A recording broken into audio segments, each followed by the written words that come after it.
প্রিয় শিক্ষার্থী বন্ধুরা, দেখো cot inverse x plus cot inverse y equal to π/2 হলে দেখাও যে x ইকুয়াল টু 1। আমরা এখানে প্রথমেই লিখে নেব, দেওয়া আছে সেটা লিখে নিয়ে আমি লিখলাম cot inverse x plus cot inverse y equal to π/2। তোমরা যেমন tan inverse x plus tan inverse y এর ফর্মুলা জানো, তেমনি cot ইনভার্স x এবং cot ইনভার্স y এর ফর্মুলাও আছে। এটা আমরা লিখতে পারি cot ইনভার্স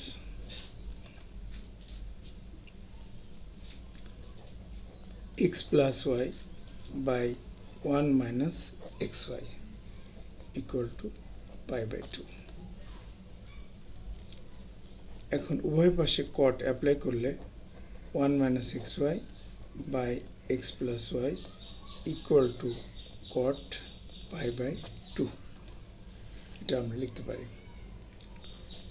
তাহলে 1 minus xy by x plus y equal to cot 90, 0 লিখতে পারি। তাহলে 1 মাইনাস xy ইকুয়াল টু 0, এটা লেখা সম্ভব।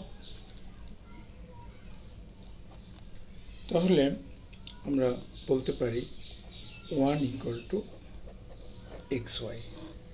এটাকে উল্টিয়ে দিলে আমরা বলতে পারি xy ইকুয়াল টু 1। দেখানো হয়ে গেল।